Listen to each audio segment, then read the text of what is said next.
again for the fact that God came and dwelt among us, that the eternal compressed himself to a span, eternity became man. Thank you that you dwelt among us and we beheld your glory, full of grace and truth. We just bless you for the fact that you have entered our world and have come to bring light and hope and joy where nothing before existed. We thank you, too, that you're still a creator, that you can create new things in lives that have nothing there at all. And bless you, you don't need material to start with. You're an originating God. So originate new things in our lives this morning. We thank you for your word that brings light. Give light in our pathway for Jesus' sake. Amen. To sum up what we have looked at previous studies, we have said there is two kinds of paganism. The first kind is what? Sort of like a white magic, and the nicest part of this would be what we call, starts with M, mythology. And mythology was, at its best, imagination's attempt to what? To explain or describe spiritual reality, and mythology, or the worship of the mythological gods, people enjoyed or felt good about the fact that they were worshiping. It's just when you focused on what was actually there that it became like a flickering flame. You're not really sure what you're worshiping. But people felt good about worshiping. And then we said this is all leading up to the development of the time in which Jesus was born. There was a second dark stream in mythology, and this one veered straight away from the nice nonsense kind of fairies, gnomes, household deities type thing to another whole dark strain. And does this happen with totally pagan, barbaric, primitive peoples, or with civilized peoples? The tragedy is civilized peoples.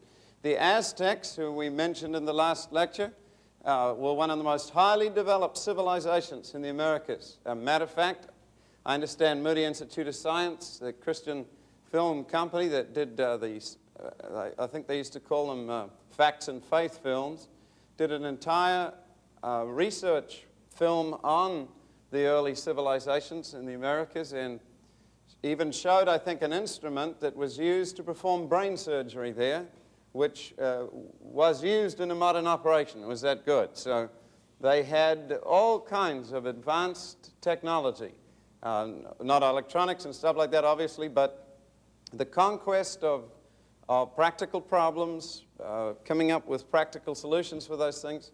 They were an advanced peoples, and it was those same peoples that had the living human sacrifice. I've been up to Petra, the place that you get to by going through a crack in the middle of a rock, and seen the sacrificial altars there that have a basin cut into them so that the priest could catch the blood as they cut the living heart out. And this incredible stuff. You think this belongs to pagan and very backward, primitive cultures, but as G.K. Chesterton pointed out, the Australian Aborigines are very primitive people.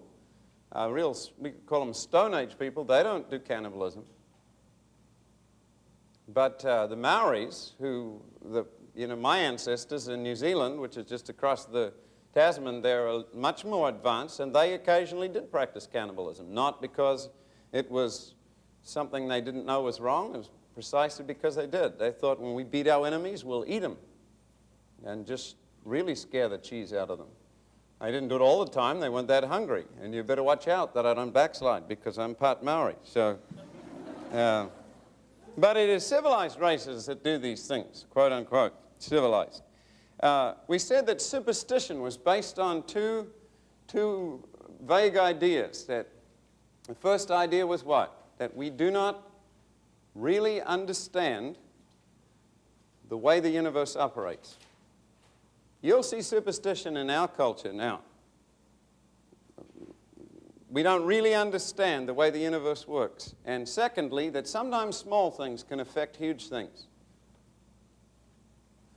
What is interesting is if you read science fiction stories written about 60 to 80 years ago, most of them, or a century ago, most of the turn of the century science fiction novels projecting forwards to our time, predicted a time in which there would be no religious faith at all.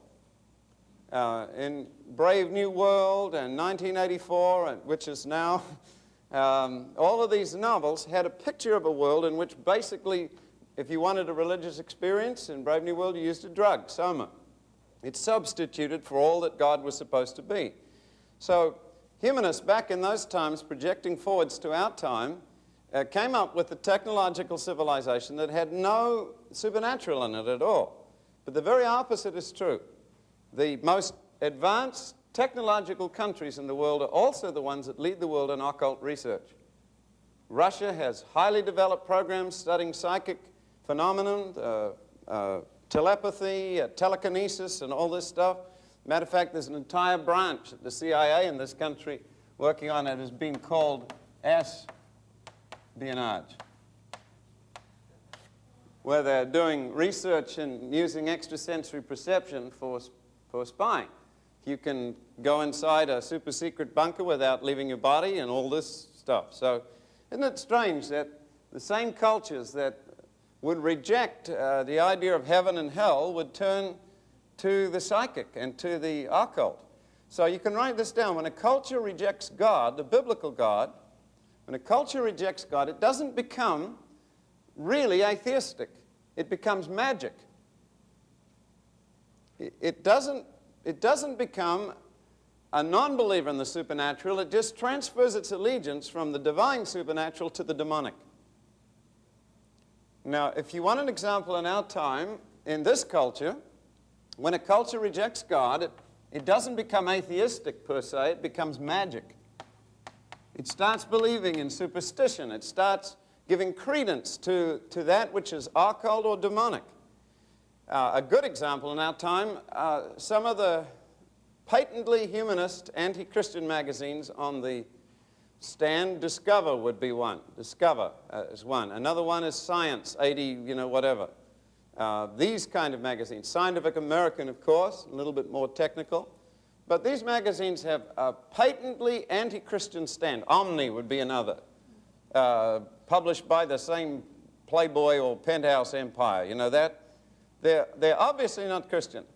And almost every article, wherever they mention the church, or they've got to have a crack at Christianity some way or another. Now, what's interesting is the amount of, these are popular magazines, not serious scientific magazines, but whenever they have a crack at Christianity, about the same article, they explore seriously psychic phenomenon, or look, is there any value in astrology, or, it's crazy.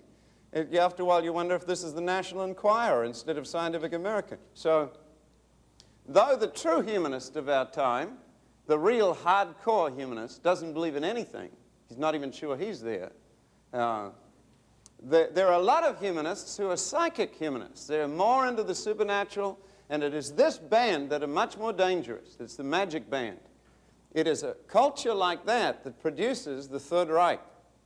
Nazi Third Reich was not just a military organization. It was embedded with the supernatural. There was real demonic stuff in there. Court astrologers type things, people consulted. If you've ever read The Rise and Fall of the Third Reich, it's a very interesting, there's about a 10-page mention there of a man called Chamberlain. Chamberlain was one of the key apologeticists of the theory behind much of the Third Reich supernatural ideas. When Hitler wrote his book, he called it Mein Kampf, My Destiny. There was a supernatural thing there. It's not just one man doing it his way. It was, I'm tying in with powers beyond imagination, and they're going to take me to the rulership of the world where we have been fated to do this. People do not understand, mere military or economic historians do not understand why Hitler totally seemed to flip out. He sent his soldiers into Russia in the dead of the winter with just standard issue greatcoats, not even any kind of winter protection. And they died like flies in there. And that seemed to be a totally insane thing to do. And Hitler was, in a real sense, insane.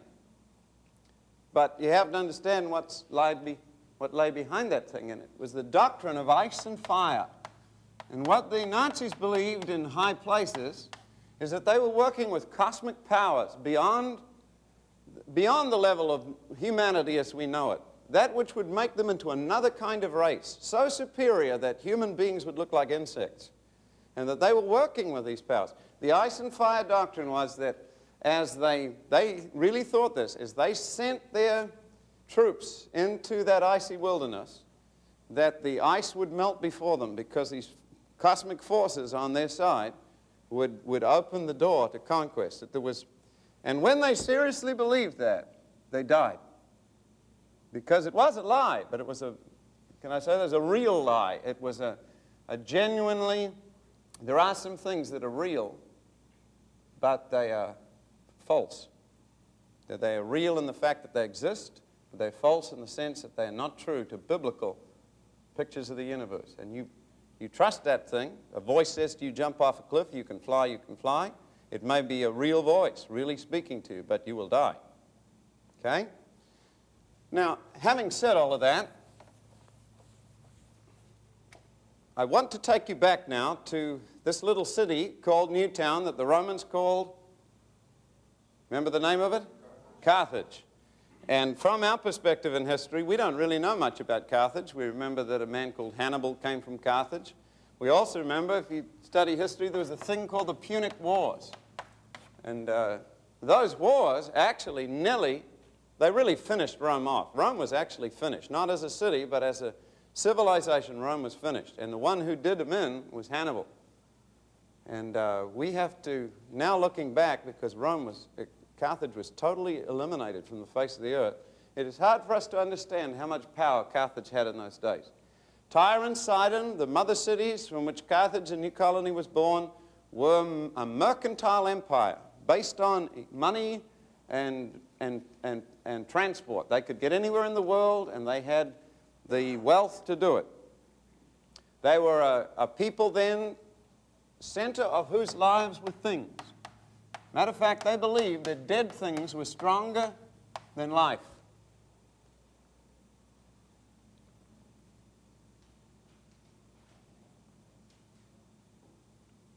And I'm going to give you a quote from Chesterton now. If we've called the first sort of mythology the daydream, we might very well call the second sort of mythology the nightmare. This is the dark side of the pagan mythology. Superstition recurs in all ages, and especially in rationalistic ages. When you become a rationalist, you wind up believing in superstition, because it rests on something which, if not identical with rationalism, is not unconnected with skepticism. And then he mentions these two things we've given you already. First, rests on two feelings. First, we do not really know the laws of the universe. And second, they may be very different from all we call reason. You know, that may not be something that the mind can really grasp, and that big things turn on tiny little things. This feeling exists in both forms of paganism, but when we come to the second form of it, we find it transformed and filled with another and more terrible spirit. In dealing with the lighter thing called mythology, I've said little about the most disputable aspect of it, whether the spirits come when they are called. Whether it be because the fall has really brought men nearer to less desirable neighbors in the spiritual world, or whether it is merely that the mood of men, eager or greedy, finds it easier to imagine evil. So it could be both those things.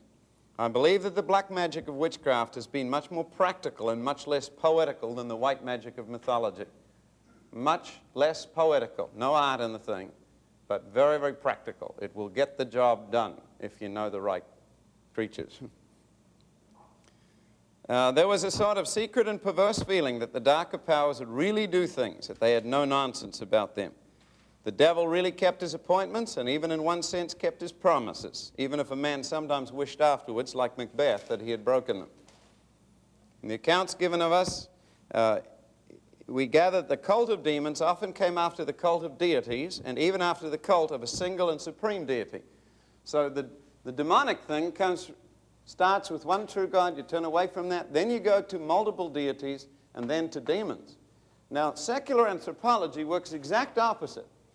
With an evolutionary premise, they believe that men started off first worshiping out of fear everything. Worship the rocks, the grass. And then eventually they came to a few deities, and then the idea of one true God evolved. That's what you'll learn in secular anthropology. The facts, Jeremiah, are otherwise. The facts are the opposite of that. And a good book on that, from a Christian perspective, would be Eternity in Their Hearts by Don Richardson. And Eternity in Their Hearts has a thing which he calls the Melchizedek factor. Beautiful, powerful thing. The Melchizedek factor, you remember in the Scriptures how Abraham met a man, and the Bible does not record his father and mother. So he has a very Christian, like a Christ-like image in the Old Testament. Melchizedek factor, whoever this guy was, Melchizedek, he was a priest of the one true God, but he wasn't Jewish, which means that there were civilizations that knew about this one true God, even if they had no connection at all with biblical Israel and all that stuff. So what Richardson does, and he's the one, remember, who wrote The Peace Child, the Reader's Digest Book of the Year thing that about, he went as a missionary to this tribe, and they were just so totally pagan that to them, betrayal was a great honor. You know, for somebody to betray somebody else was a sign of great power and strength. So he's telling the story about Jesus being betrayed by Judas, you know, thinking everybody would be shocked. Nobody clapped and cheered Judas. He had no way of getting, these people are total pagan people, and he had no way of getting through to them the love of Christ. It didn't seem. So in looking at their actual culture, he found a neat thing. He found that they have and it seemed quite by accident, quote unquote, he found that they have this when two villages were fighting and both being decimated, this chief had taken his son, his only son, and given that son to the other chief of the tribe. And that child, as long as that child stayed alive, both tribes would not fight. And they called that child the peace child. And where the one father gives his only son as an offering, really, who's to stop the war. And so this guy, he says, well, what would happen if somebody betrayed the peace child? And they said, oh, you'd never do that. That's the most horrible thing we could ever imagine. And then he said, Jesus was the peace child. And boom, you know, it just connected up and everything. Now, where did that root come from? They found whole tribes. In my little study on the book Revival, I've quoted chunks of it. They found entire tribes that went around worshiping when Adoniram Judson was trying to translate the Bible to reach the Buddhist in Burma. There were hill tribespeople, the Wa tribesmen and these other that were headhunters, that were singing songs about this one true God that they never forgot how to get to, and there was a book somewhere that would tell them how to do. Absolutely no connection with Judaism, with Israel, with anything. Just way back in all of their legends, it was this one true God, and one of the prophets had spoken and said that there was a man who had blue eyes and white skin who would give them the book that would tell them how to get back to the true God. And they were singing the songs about this one true God, which is, and one of the names of this one true God was, what was that name? Was like Jehovah. It's a name just like that, only we come in as missionaries go, no, I don't care what you're singing about. This is the right. His name is Jesus. That's his, see, and we miss some of the roots in these cultures. Anyway, the guy, there was a robber there and an ex-murderer, and he wanted to find a job in the village. So they employed him in the Bible college and just for a job, and he began to read, you know, they taught him scripture. He seemed thick as a stick, boy. He just couldn't get anything until it came to this. They started talking about the gospel, and he realized this is the book. This is the lost book that tells us how to get back to God, and went bananas. He raced up and became an evangelist to his tribe, and I think 10,500 of those headhunters got saved, and then it boiled over to the next tribe, and that's why in some parts of northern India up there are more Christians per head population than any other country in the world. I think it's over 90% of one northeast Indian state professedly Christian, you know, basically because of this evangelism. Now what we're saying is that The secular world uses its same evolutionary premises that are being attacked now in the technical field in anthropology. It says what we've got is a development from primitive pagan ideas about God all the way up to one supreme deity, which is supposed to be the top evolved idea of God. The actual fact is the opposite. People start with an idea of one true deity, which is a biblical revelation, and then they get into multiple gods. They either make them personal, like the West does, but not infinite, or they make them infinite everything and impersonal, like the East does. Not infinite personal, like the Bible does. And then finally wind up, as Chesterton points out here, in the demonic. You move away from God, you go away from life, you start going towards death and destruction and ugliness and all that is awful. All right? The idea of employing demons who get things done, a new idea appears, of being worthy of the demons, of making oneself fit for their fastidious and exacting society. A great statement, fastidious and exacting. Have you ever read C.S. Lewis's The Screwtape Letters? Fastidious and exacting. You know, that's, they're very legalistic demons. They're full of fear and bribe and threat. Fastidious and exacting, love it. With the appeal to the lower spirits comes the horrible notion that the gesture must not only be small, but very low. Sooner or later, a man deliberately sets himself to do the most disgusting thing he can think of.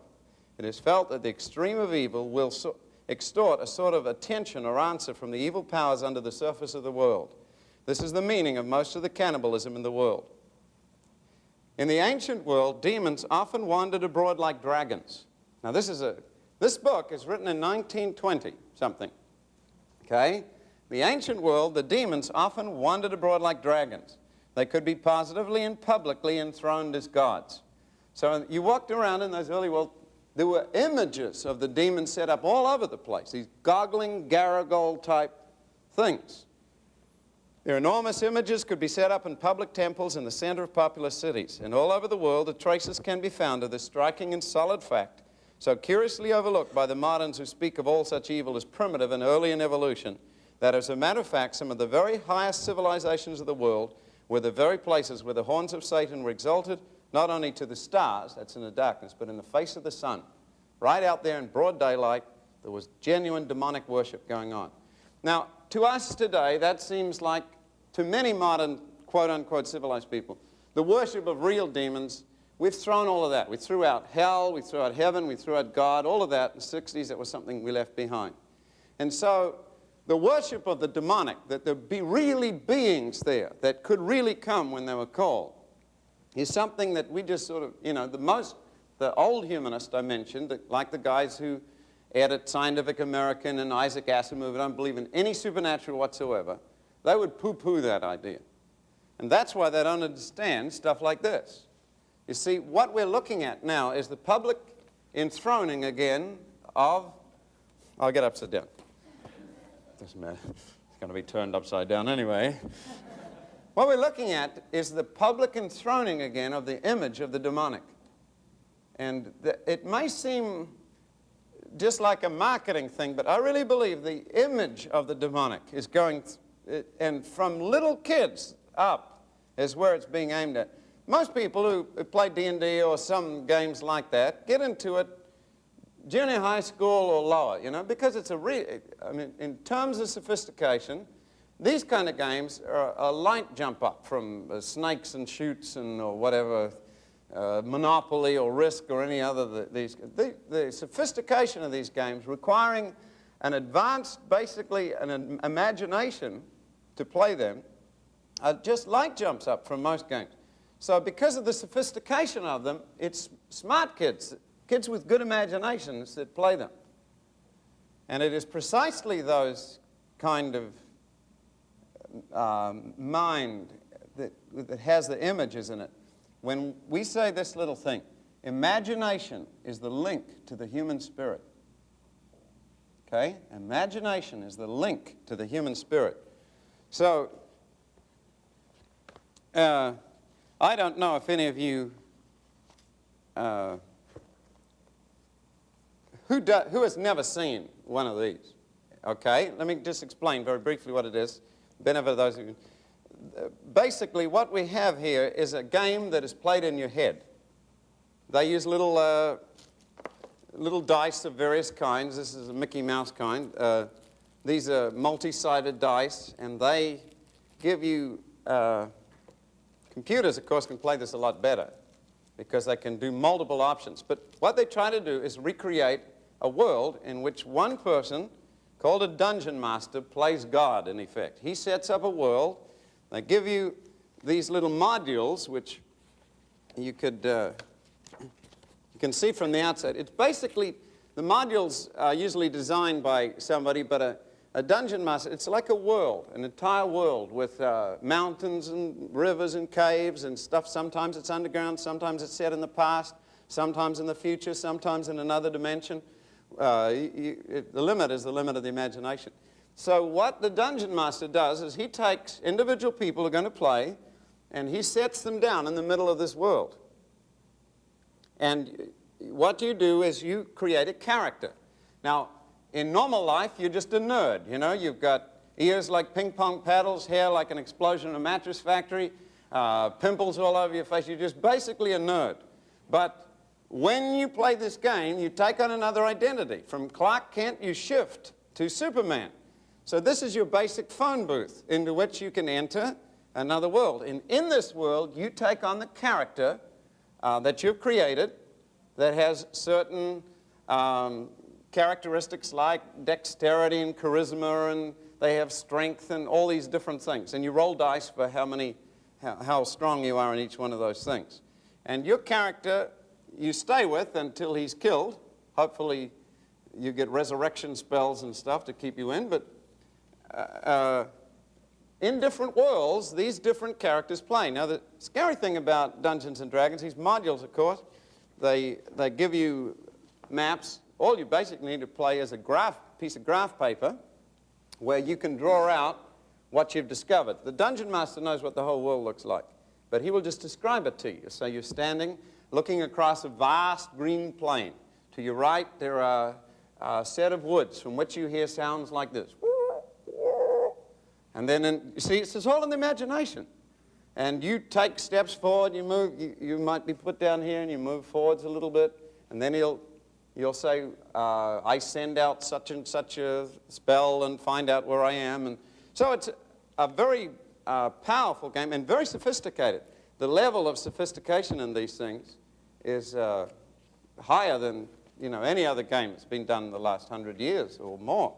But what we're looking at here is a game played in the imagination. And the scary thing is, I believe, we're watching training of the imagination in the demonic. When you train the imagination, spiritual part of man, and you train it with games, and by the way, games are some of the best ways in the world to learn. I had a very enlightening discussion with a Christian humorist. We had about a 3-hour talk about humor in the Christian church. And this guy is a serious humorist. He has over 2,000 books on comedy. Now, that's serious humorist. And he said this. He said he does not know of any major comedy team who ever become Christians. Isn't that a sad thing? There's no famous comics that he knows of that have ever been saved. It's a world that's been stolen from God. God gave the gift of laughter to man. It's the only creatures that laugh. And the demonic world's taken over. When a policeman stops a guy on the road for speeding, and he gets out and he laughs, he goes, the driver goes, hi, officer, was I speeding? Why is he laughing? You said because he's nervous. What he's doing is giving an invitation to play. Is this a game, or are you really going to penalize me? See, in a game, you can play without penalty. You don't really get hurt in games. You don't really... So that's why games are so good for learning. Now, what we're looking at in games like Dungeons and Dragons is playing, hopefully, without a penalty. But the penalty is inbuilt. And what happens is when the imagination's been trained, to think of the demonic and spells and magic and all of this stuff, it would really shock some junior high schooler to know that the names of some of the deities they're using, which have been faithfully copied from ancient manuals on what those deities were like, were real beings. And that when you call on their name in a game, they may really come one day. And that's what's the great danger in our time, is that we're opening a Pandora's box. We have structured... See, the game itself, innocent though it may be, uses real, sometimes real characters from quote-unquote mythology. And the advanced D&D handbook, like Deities and Demigods, suggests, it says, over two-thirds of the creative process in this differs from all other creative processes used in the other books, because over two-thirds of these beings are taken from real sources, from the mythologies and the demons and the deities of ancient cultures. So there's Astarte there, and there's some of the gods you'll see in biblical times, brought back in a game. And they say if you want to really study up on your patron deity, and by the way, as you move up, every player has to have a patron deity which you worship. And you, in the game, of course, all in your imagination, you carry out whatever the god demands of you to get favors from him and supernatural power. We're seeing a generation trained in the supernatural, but for the wrong images. Training to use magic, training to use, to call on demonic powers, training for spiritual warfare, but for the wrong side. When we look at this study on fantasy this morning, and look at the Bible words for imagination, and the way that imagination can be misused, it will, I think, if you get the same reaction I did, it will shock you to see how much is an accurate description of most of the fantasy abroad today. Anyway, I've got to finish up Hannibal here. Here is this quote, the Aztecs and the American Indians of ancient Mexico and Peru indulged in human sacrifices. We may note also in the mythology of this American civilization, that's the Aztecs, that element of reversal. Now here's the thing we gave you yesterday, the element of reversal. We said that dead things in a society that gets things done are more important than life. So if you're going to go to the heart of things, you go against life. Okay, the element of reversal, or violence against instinct. Another great phrase, violence against instinct. Maybe this will help to explain instinct. Maybe this will help to explain the scriptures like this. Unnatural affection. See? Describing the lesbianism and sodomy in Romans 1. Even their woman turned against the phrase, that which was against nature. See, that's that violence against instinct. It is not an instinctual thing for a woman to kill her own child. You have to do violence to your instinct. That's why there's so much guilt associated with abortion. Even when a woman is being told in her mind there's nothing wrong with it, everybody does it, you still are going against instinct, the inbuilt desire of God. This unnatural, another word we would use is alien, something inhuman, not. Remember the scripture says, doth not even nature itself teach you? It's not, you don't even have to be Christian to this. It is just being human. It is the humanness of man that is a testimony to the reality of God. Is it Os Guinness that quotes that little couplet? What is it? The world is dust, and yet, the world is dust. There's nothing there. And yet, there's that sense of this, I don't feel like it is. That's instinct. God built something into man that says you are a person, you're valuable, you're important. And even when your mind says no, you've got to go against that thing. And they deliberately do. The element of reversal. It is notable not only it runs backwards everywhere through the unnatural religion of the demons. It is notable not only in ethics, but in aesthetics, not only in right and wrong, but in beauty. Now, if we were going to ask what Satan was like in heaven, and there's a description in Ezekiel of him, answer me this question. What did the devil look like in heaven? He was beautiful. He was full, perfect in wisdom and beauty. So here's what he was. He was beautiful, full of beauty. He was perfect in wisdom. He was wise. And apparently he had some connection with music. I think he was in charge of music in heaven.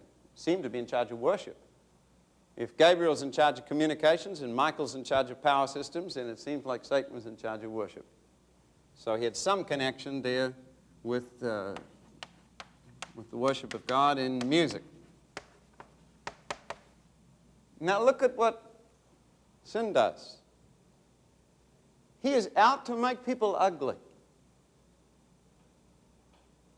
He who is the most beautiful is out to make everybody else in the world ugly.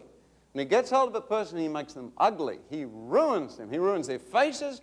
He ruins their morals. He ruins their imagination. He makes it bestial and degraded and ugly.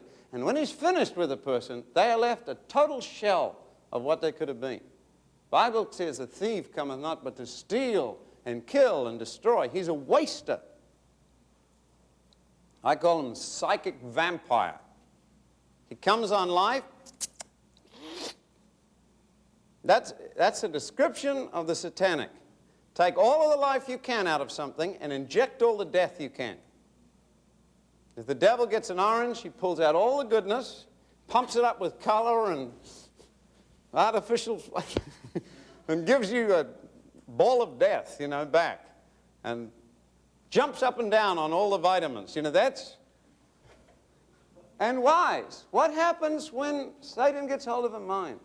He blows it. He totally degrades it, perverts it, blows it, sucks it dry, makes you stupid and totally empty. The famous word, vanity, said Solomon. Empty. Total craziness. I think that's Barry Maguire's favorite description of his past. Craziness. What he said is just crazy. And then music and worship. What has he done to these things? I was with Graham yesterday, and we had I browse through records every time I go down the stores. There's a new Van Halen album with a little cherub smoking a cigarette. Just the child thing. Let's make it angelic, and let's pervert that too. Let's get down as low as we can. Reading some of the lyrics, how much child seduction there is in the stuff, and how much Ozzy Osbourne's new live album with teeth and bits of meat in his mouth, and just as ugly and as perverted, as shocking as you possibly be. I want to read you some of the lyrics of, these are old songs now, but here are themes going through music. Death. Suicide. Jump. Jump isn't about a rock star jumping around on a stage. It's, go on, jump. Kill yourself. Here, listen to this one. Here's Blue Oyster Cult's Don't Fear the Reaper. 5,000 teenagers committed suicide in 1980. Come on, baby, do it with me. Take the leap. It's easy to see. 40,000 men and women do it every day. 40,000 men and women are strictly on their way. Don't fear the reaper. Don't fear the reaper. 40,000 people do it every day. Don't fear the reaper. Come on, baby, let's play. This girl in Sacramento went out the trees by the barbecue and hung herself. Last few pages on a diary, I will not fear the reaper. Favorite group, Blue Oyster Cult. What we're dealing with is an attack on childhood and on life itself. Now go through, I just say this to you, go through your local record store and have a look, not just as musicians. This is a neat marketing trick. People have found this. If you want to make money, go against life. Do you understand? This is the spirit of Moloch. This is what Carthage believed. We're 1,000 years and more away from this, but it's coming back to your time. It's there in high-tech plastic packages.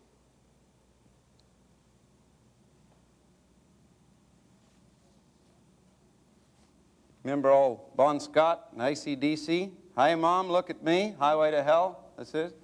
Bound for the promised land, you'll see. No stop signs, speed limits, slow me down. I'm on my highway to hell. I'm bound for the promised land. 2 weeks after that, he was dead. Drank himself to death.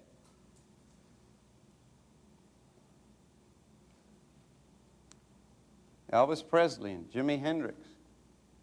Jimi Hendrix choked to death on his own vomit. Janis Joplin shot liquid cement in one arm and LSD in the other. If she hadn't died by drugs, VD would have killed her. Deborah Harry, die young, stay pretty. See that suicide and death thing running through? When we go to, well, here's dead Kennedys. God told me to skin you alive. I kill children. I love to see them die. I kill children and make their mamas cry. Crush them under my car. I want to hear them scream. Feed them poison candy to spoil their Halloween. It's your basic, enjoyable song here. Here's Elton John from Honky Chateau. Think I'm going to kill myself. I'm getting bored being part of mankind. There's not a lot to do no more. This race is a waste of time. People rushing everywhere, swarming around like flies. Think I'll buy a 45, give them all a surprise. I'm going to kill myself, get a little headline news. I'd like to see what the papers say on the state of teenage blues. Here is Missing Persons. This is from one single album. I'll just read you some of the lyrics. What happens when you're a kid on the end of this? And you're growing up, a 1980s teenager now. Here's a noticeable one. My image is hard and my attitude heavy. I'll take you out with the things I say. I draw the crowds, and whenever I'm ready, I've got what it takes to blow you away. I am your social and your cultural leader. I create fads and make all the scenes. You know about me from your weekly reader. I'm on the cover of your magazines, like Boy George. Because I am one of the noticeable ones. Notice me. Because I am one of the noticeable ones. Notice me. My private life is scandalized by the public, but that's the price I have to pay for my fame. And all the liggers in my way with their cute tricks are getting over just by dropping my name. And then out of this, here's one of the saddest songs. Do you hear me? This is called Words. Do you hear me? Do you care? My lips are moving and the sound's coming out. The words are audible, but I have my doubts that you realize what has been said. You look at me as if you're in a daze. It's like the feeling at the end of a page when you realize you don't know what you've just read. What are words for when no one listens anymore? When no one listens, what are words for when no one listens? There's no use talking at all. I might as well go and talk to a wall because all the words are having no effect at all. It's a funny thing. I'm all alone. Something has to happen to change the direction. What little filters through is giving you the wrong impression. It's a sorry state, I say to myself.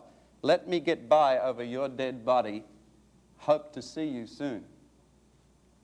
Doors 3 feet wide with no locks open, walking always backwards with the face of strangers. Time could be my friend, but it's less than nowhere now. Pursue it any further, and another thing you will find, not only are they deaf and dumb, they could be going blind.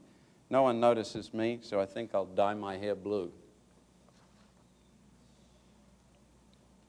Media overload, last lyrics, bombarding you with action. It's getting near impossible to cause any distraction. Someone answer me before I pull out the plug. What does that mean? You see that? We are being flooded with the spirit of Moloch. It's gone through society. It's invading on all levels, in games, in music, in film, in the violence and the death there. And it's against nature. It is inhuman. It is alien. And that which is closest to the most shocking, most ugly, most degraded, most mind-blowing, we will go for. Because there's money in it. Carthage understood that very, very well. Carthage was not stupid. They paid their tithes to Moloch. Now we want to... Why are we giving you all of this thing to I mentioned to you I'm going to talk about Hannibal. Hannibal was the greatest military genius that Carthage ever produced. A rare military figure like a Napoleon or a Monty or a MacArthur. He just arose in the middle of Carthage, a genius. And here's what happened. Hannibal had a brother, Hasdrubal, but his dad, Hannibal's dad, when he was a boy, swore him on a solemn oath to the God of his faith, which we'll already mention, that he would destroy this town called Rome. What does Hannibal mean? His name means the grace of Baal. You won't see that in your history books. In his native tongue, Hannibal means grace of Baal. Some people believe, because Baal, the word Baal actually means Lord, that sometimes when people are talking about Baal, they're talking about Moloch as Lord and King over the universe. Though Baal has been worshipped as a distinct deity, it's just a general title, not a name so much, you see. King, the Lord. Baal, Beelzebub, that Lord of the flies or Lord of the dung heap or, you know, that other kinds of things. All right? Now, I want to throw something in about war. However wars start, and we're talking about the Punic Wars here, however wars start,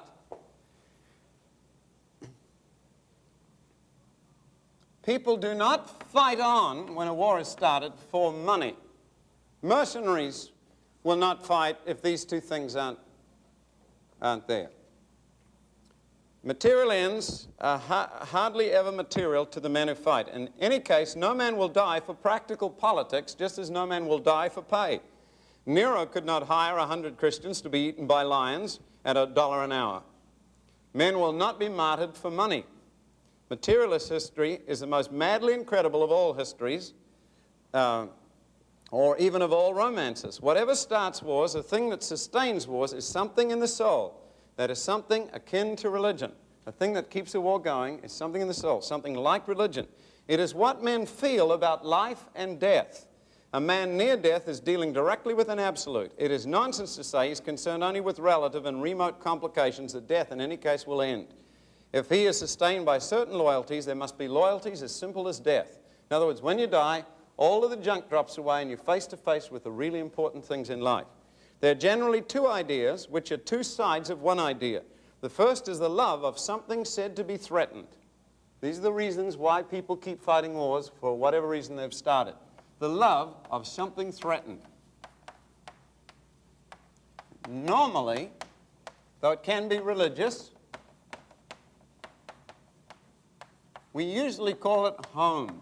A vague word, full of meaning. Home. I'm fighting for my home country, my home. The second is dislike and defiance of something that threatens it.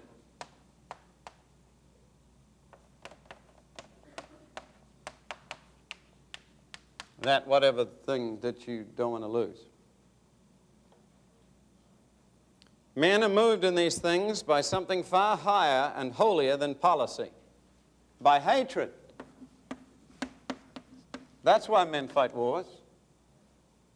What is meant by a religious war, and this is a tremendous statement, there is a religious war when two worlds meet.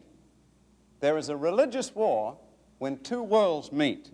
That is when two visions of a world meet. Whenever two visions of a world collide, you have a religious war. Now think today of the tensions in the world, and you will trace them back. Basically, we've got religious war on. The Iran, Iraq, and all of this. We're dealing with a religious war where two moral atmospheres meet. When two visions of what a world should be like meet, you're going to have a war, a spiritual, a religious war. In more modern language, where two moral atmospheres meet.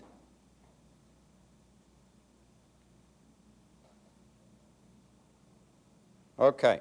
I told you about the gods of Rome. What were they like? The Roman gods. They were household gods. You know, it's a funny thing, but the Latins, And you can see this in Italy today, and you can see that, I think, even in crime in this country. In Italy, of course, where Rome was, the Roman consciousness, the Italian consciousness had two things. Number one, a very strong thing on the home, on the family. They were very, very strong on the home and family. As a matter of fact, Rome was built on that thing. Sons, and there's, whole wars were fought to avenge somebody killed somebody, so they, in revenge, and at the same time, a very strong independent spirit. And those two things run a real independent spirit. Rome is, you could call Rome, city of barricades. It was basically built out of, the Roman government was built out of constant challenge of government. And it is only possible for people to challenge government when they have something more sacred to them than government, the home. That's what this country is like, or was.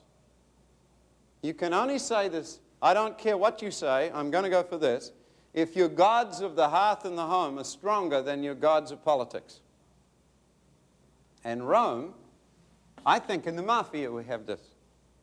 Religious, family ties, you never let an insult to the family get past, and you got that real independent spirit from everything running at the same time. In Ireland, we have this. Very, very strong homes and very, very aggressive and violent warfare going on because of this thing. That's what this country was like. Strong homes, strong families, and forget any other government telling us what to do. This is Rome the Second. Now look, because they had such strong home and family things, when Rome went out to fight, their deities were, remember, they were the gods of culture. Agriculture was a cult of the taking man mastering his environment. It was cows, not wild beasts in the field. It was corn and grapes, cultivated things. That was what their deities were like. The deities of the home were cultivated, agriculture things. Now, imagine what happened then when Carthage, Hannibal, who'd been sworn by all his dreadful gods to destroy Rome, to Moloch by his father, crosses over the Alps in a military miracle with his elephants, bringing what Rome thought must be at least 100,000 people where nobody had ever been before, to quote James T. Kirk, to go boldly over the Alps. He actually only brought about 40,000, but it seemed to Rome, shocked, who always thought they were safe from that direction. Can you imagine what it'd be like to see riding down that awful image of Moloch going before them? A god whose deity ate children. Now, there was one thing that Rome and Israel agreed on.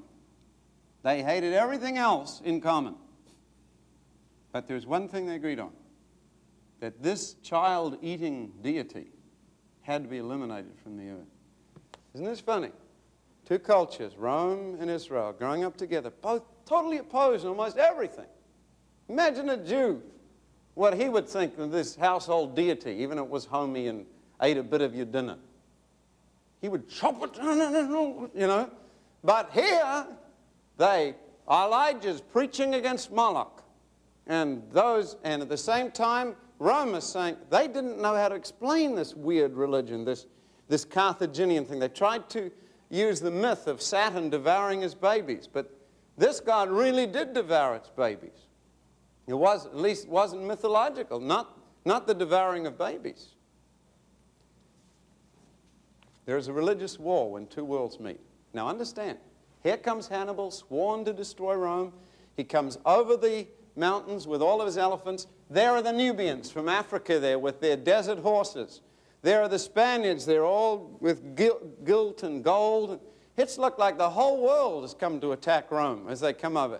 And the scary thing is this. As Rome sends out its legions to try and stop Hannibal, they felt like they were fighting against a magician. They lost 2 whole legions in swamps to the right and to the left of him. More and more people were sucked into this terrible battle at Cannae that just ate up Roman legions. And then the ultimate sign, Roman priests began, there was a baby born with the head of an elephant, like a elephant-shaped head, and there was all these weird things going on in nature. And the Romans said there is something utterly evil coming. Do you see that? So when they sent out their little, I prayed to my God of drains this morning, and they went out there to fight this thing. Can you imagine with that awful face looking across the plain on these huge elephants came an empire that was going to establish itself as the ruler of the world. And Rome fought. And then the ultimate sign, treason. As the Hannibal marched in, more and more people left Rome and joined up with Hannibal. And he kept marching, and he marched, and he came right up to the city. And they were lost. They were destroyed. Rome was beaten to the ground. And the thing that wrecked Hannibal's ambition was Carthage. Carthage knew Rome is defeated. But you see, they believed that dead things are more important than life. And they couldn't understand somebody who would fight when there was no reason to fight anymore because they were finished. But Hannibal understood. When he met the real Romans and he knew their devotion to life and to the home, he realized to take Rome, he was going to have to kill every man, woman, and child in there. There's not one he could leave alive because they wouldn't surrender. They had cold courage in despair. They would fight on nevertheless. And so he sent back to Carthage to get more reinforcements. And the good old businessmen, the worshippers of Moloch, said, this is crazy. Why so? They're finished. They're wiped out. Their legions are totaled. That's it. They're gone. They ignored his letters. They threw them away. And out of the ashes, those coldly despairing Romans realized they're not going to be able to take all of us. And they started fighting back. Hasdrubal was killed. And then Hannibal was driven back. And then guys like Scipio arose and began to fight and carried the war on across. And then into Africa. And suddenly Moloch's men came to their senses and realized, we are getting defeated by these people who are ruined. And Carthage fell. And great was the fall of it. And nothing has ever fallen like Carthage since the fall of Satan. It was totally. Matter of fact, this is the statement they wrote in the end of these Roman wars. In Latin.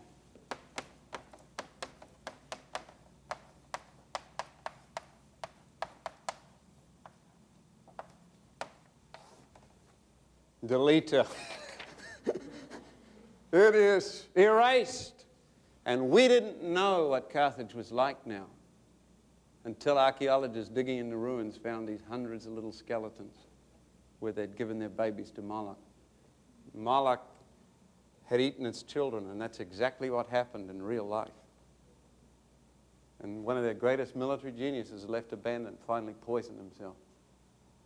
But think, what would have happened if the empire that had ruled the world when Jesus had been born was the empire of Carthage? It's a world of difference between Roman kids sitting there looking at this big idol who might eat a bit of the dinner and looking at the idol who will eat the children for dinner.